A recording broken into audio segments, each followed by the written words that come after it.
Chief Ola, a man of immense wealth and power, lived a life many could only dream of.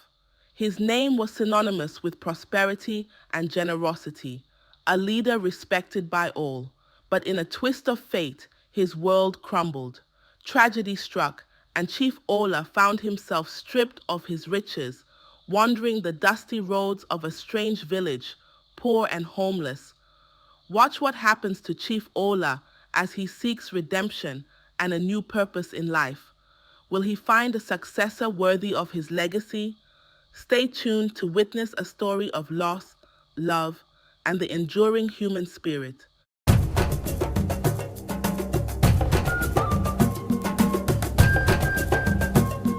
On a vibrant and bustling afternoon in the city of Meko, the air was thick with the humid embrace of the approaching monsoon. The city thrummed with the cacophony of honking cars, chattering street vendors, and the distant laughter of children playing football in narrow alleyways. Amid this everyday chaos stood the impressive Ola Plaza, a soaring glass and steel testament to modernity owned by Chief Ola, a titan in the realms of commerce and philanthropy. Inside his expansive office, adorned with traditional African art and sculptures that paid homage to his dignified heritage, Chief Ola was immersed in a meeting. The walls were lined with carved wooden masks and bronze statues. As laughter from the successful conclusion of a business negotiation still lingered in the air, Chief Ola's personal assistant, a meticulously dressed young man named Tunde, entered the room with a hesitancy that instantly filled the air with tension. The jovial atmosphere soured as Tunde approached, his face ashen, a stark contrast to the usually vibrant and confident aide. "Chief," Tunde began, his voice barely a whisper, betraying the gravity of the news he carried. "There's been an accident." Chief Ola, a man known for his unshakable composure, looked up sharply, sensing the dread in Tunde's eyes, told everyone to leave the room for the both of them, replied, "Speak, my son," he urged, his voice steady, yet tinged with an uncharacteristic edge of anxiety. "It's your wife and son," Tunde stammered, the words seeming to choke him. "The flight AZ204 they boarded this morning. The airline just called. There was a crash. No survivors." The room seemed to spin around Chief Ola as he absorbed the cataclysmic impact of Tunde's words. The chief's face, usually a mask of stoic authority, crumbled into an expression of unspeakable grief. With trembling hands, Chief Ola rose from his chair, his towering figure appearing to shrink as the weight of his loss bore down on him. He walked over to the wide floor-to-ceiling window that overlooked the sprawling city he had helped shape. The view of Meko, with its relentless energy and undying pulse, now seemed a cruel mockery of his sudden personal void. He turned back to face those in the room, his eyes glistening with unshed tears. The fading sun cast long shadows across the floor, enveloping him in a darkness that mirrored the sudden desolation of his world. A life that, in an instant, had changed forever. After the horrible accident, days turned into weeks, turned into months, and months into years. The sun sets over the bustling city of Meko, casting long shadows between the high rises and the busy streets. In his expansive, elegantly furnished office that overlooks the marina, Chief Ola sits in solitude, the chaos of the city a stark contrast to the storm within him. His desk is cluttered with business contracts and investment portfolios, but all these no longer hold his interest. Around him, the walls are adorned with pictures of his family, his wife in her radiant beauty, and their only son, his young face full of promise. These images now serve as painful reminders of what he lost in the plane crash 5 years ago. Chief Ola's thoughts then began to drift to the impermanence of life. He ponders the futility of his wealth, how quickly life can end, leaving behind nothing but memories and material that others will squabble over. The idea of his vast empire, painstakingly built over decades, having no meaningful legacy, weighs heavily on him. It is during this vulnerable moment that the concept of mortality becomes not just a distant certainty, but an immediate reality. In a poignant moment, he draws a deep breath, picks up a family photo, and talks to it as though they can hear him. What is wealth without a legacy, without someone to nurture it? It was at this moment that he decided to find a suitable young man to inherit his wealth. Dawn breaks over Meko as Chief Ola makes a decision that feels both radical and necessary. He dresses not in his usual lavish agbada, but in simple, worn-out clothes, his appearance meticulously altered to mask his affluent identity. His face is now adorned with a rough beard, and his hands look worn, as if touched by labor rather than paperwork. With only a small bag packed with essentials and a heart full of hope, Ola sets out at the first light, leaving behind his luxurious life. He takes a local bus heading towards Runda, a local village in the countryside, mingling unnoticed among villagers and petty traders. The journey to Runda is long and dusty, filled with the vibrant sounds of market women haggling, children playing by the roadside, and the rhythmic beat of traditional drums from a nearby school. Upon arriving in Runda, a picturesque village wrapped in the tranquility of nature and the simplicity of rural life, Ola feels a surge of freedom he hasn't felt in years. The village is alive with the colors of earth and sky. The huts are made of mud and thatched roofs, and the air smells of fresh palm wine and firewood. Here, amidst the everyday struggles and joys of village life, he hopes to find a successor, someone who embodies the virtues lost in the city's hustle: humility, kindness, and integrity. Chief Ola, now disguised as a humble old man named Baba Ola, experiences the harsh realities of rural life. Clad in worn, patched robes that contrast sharply with the bespoke suits he left behind in Meko, he wanders through the dusty streets of the village. His once confident stride is now a weary shuffle as he carries his few belongings in a tattered bag. The sun beats down relentlessly on the red earth, baking the clay huts scattered around. Children play football with a makeshift ball, their laughter a stark contrast to Ola's solitude. He approaches several villagers seeking work or shelter, but his appearance and unfamiliar face make them wary.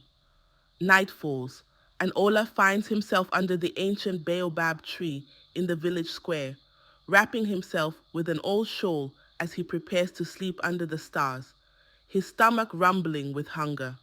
The next morning, as Ola nurses his aching body, he is noticed by Ngozi, a middle-aged woman known for her kindness.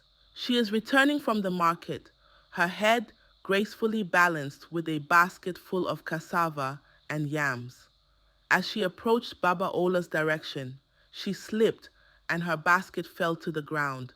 Ola raced to help her with it and offered to take her home.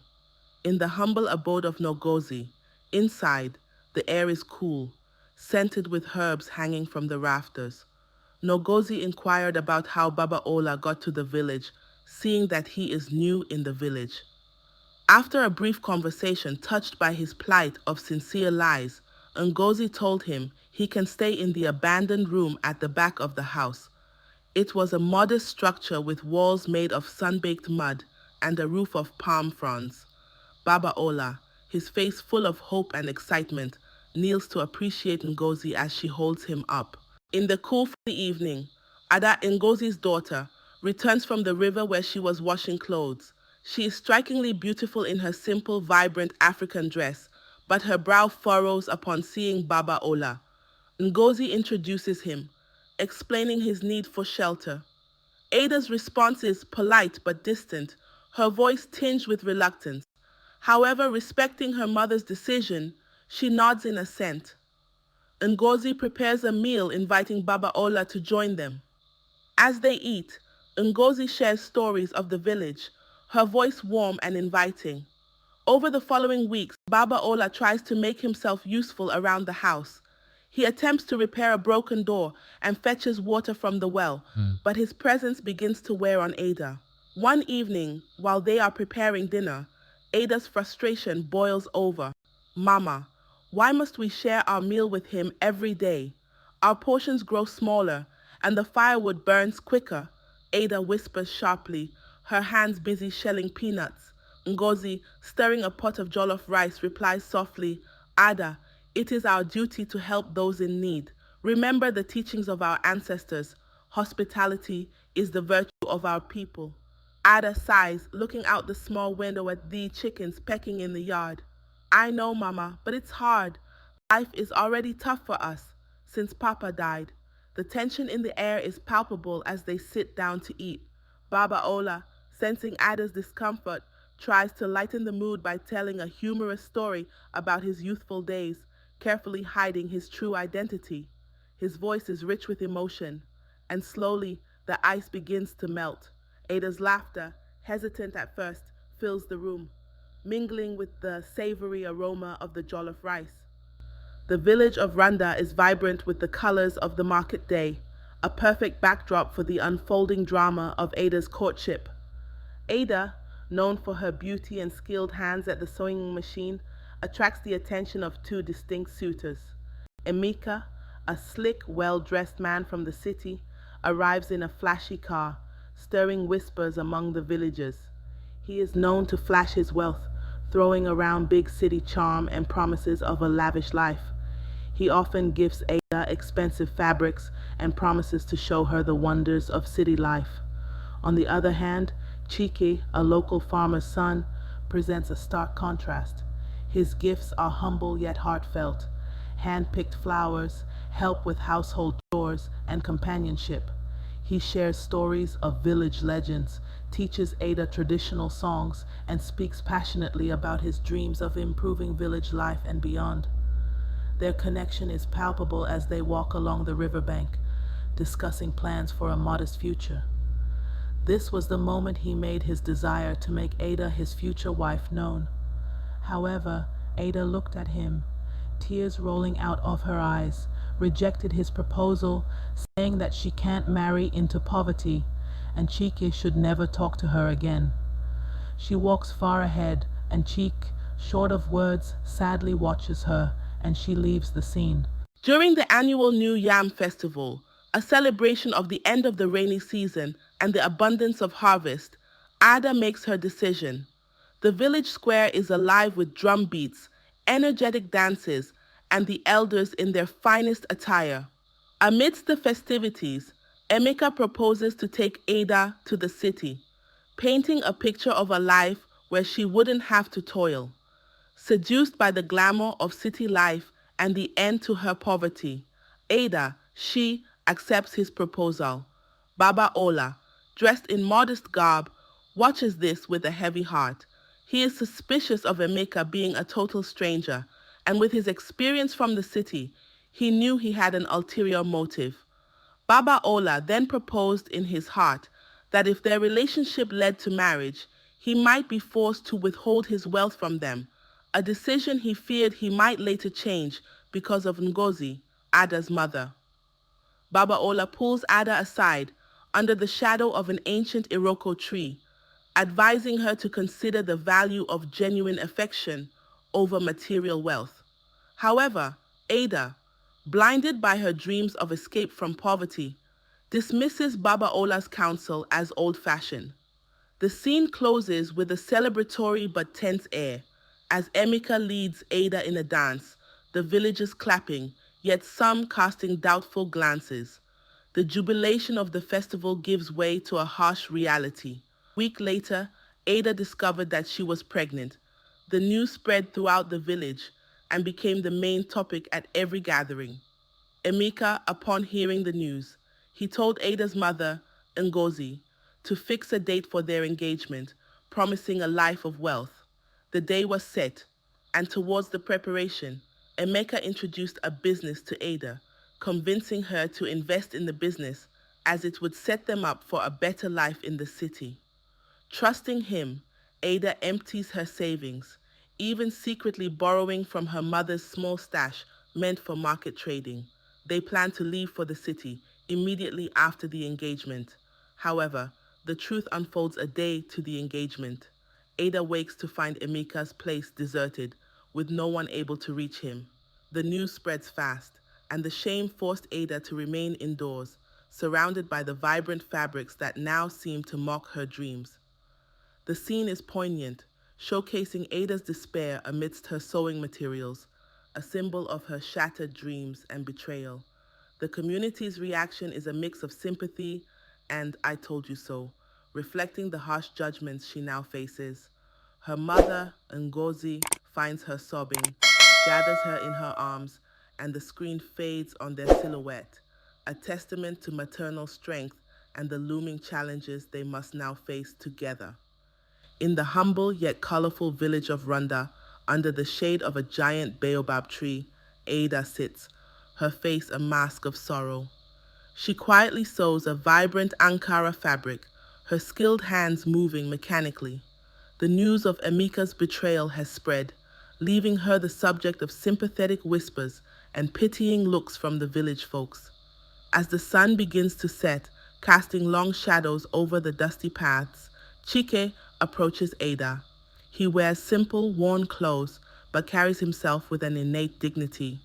The villagers respect him for his honesty and hard work, though his life has been one of unspoken hardships. Ada, Chike begins, his voice gentle, his eyes reflecting a sincere compassion. I've heard about what happened.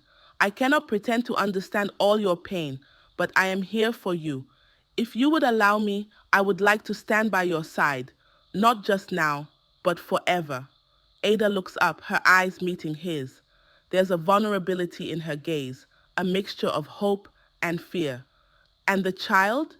She whispers, her voice barely audible. Cheek kneels beside her, placing his rough hand over hers. Your child will be my child. We will raise them with all the love and care we can provide.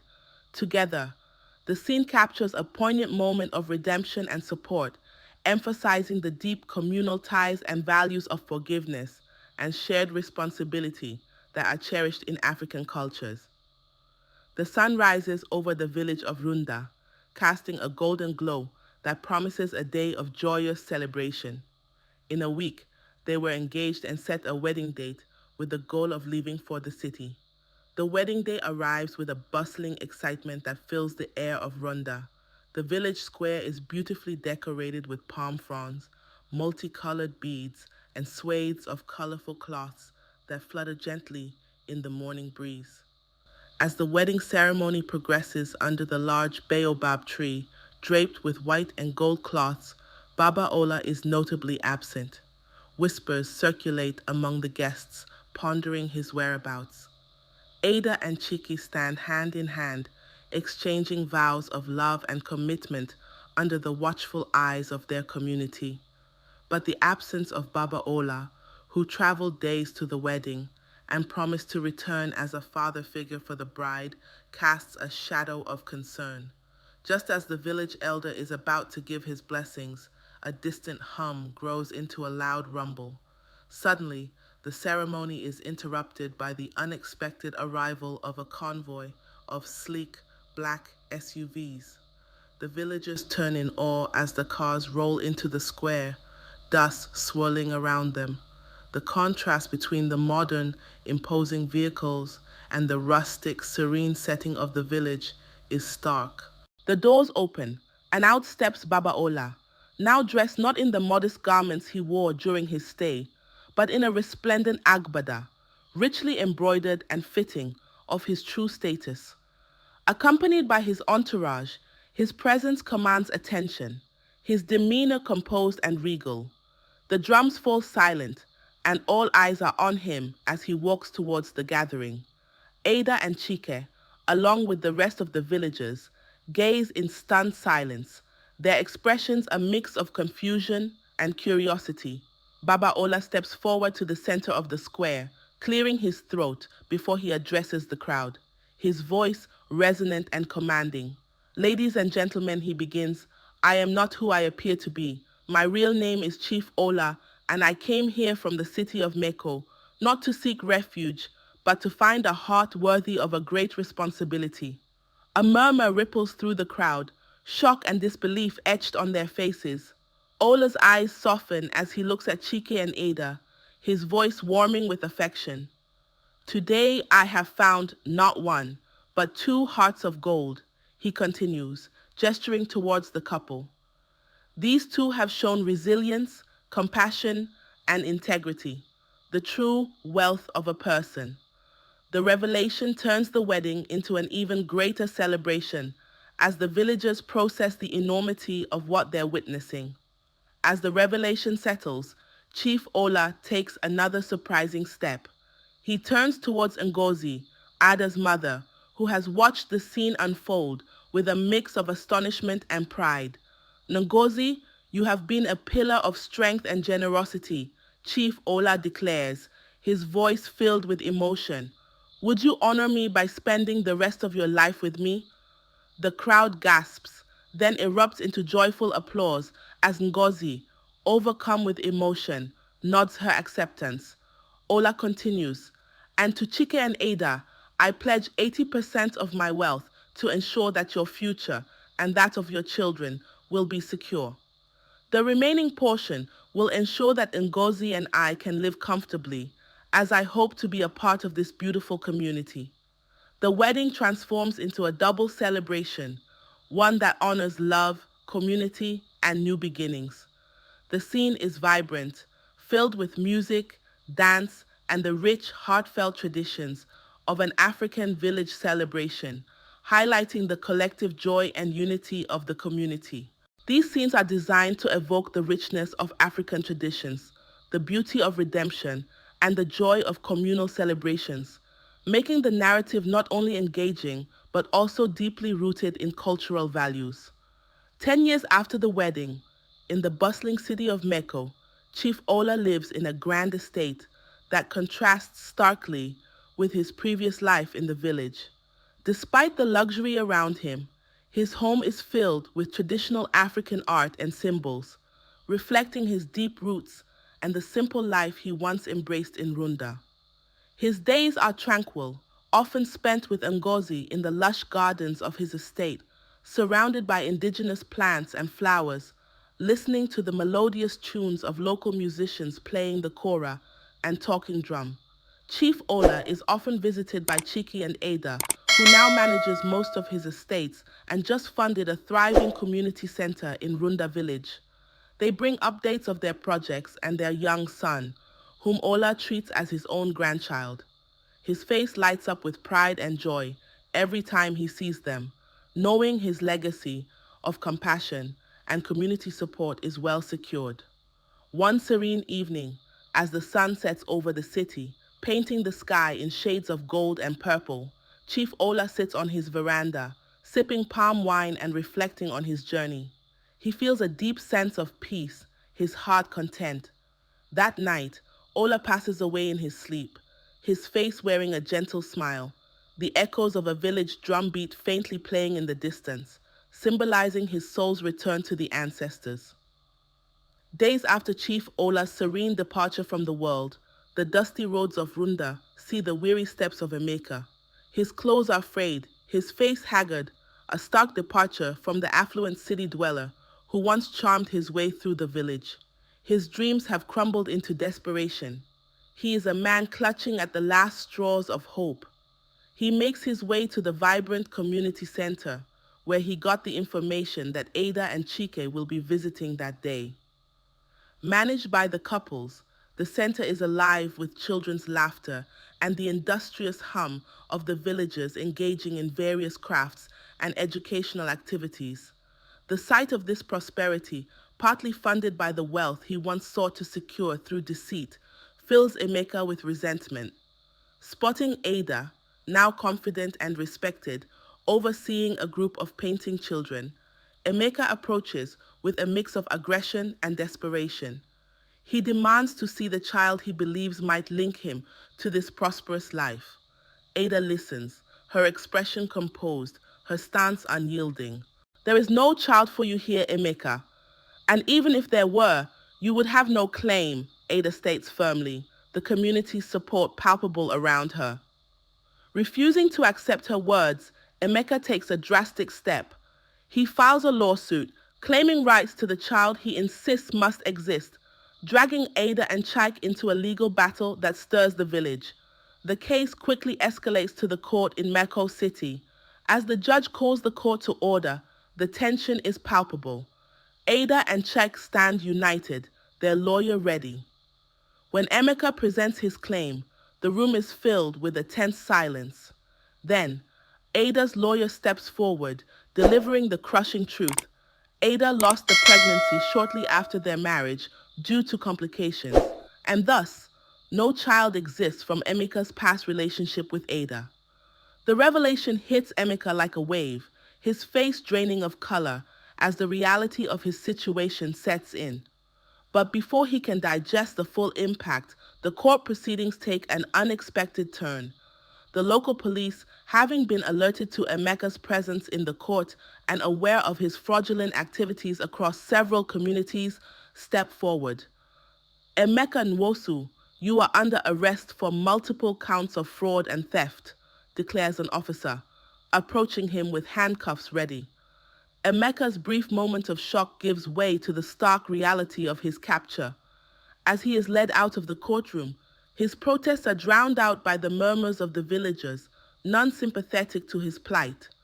Ada and Chike return to the community center, their bond strengthened by the ordeal, their commitment to their village unwavering. The community center remains a place of joy and learning, its foundation stronger than ever, symbolizing not just the legacy of Chief Ola, but the resilience and integrity of the village itself. Thank you for joining us on this incredible journey through the heart of Africa. If you enjoyed this story, please give this video a thumbs up and share it with your friends and family.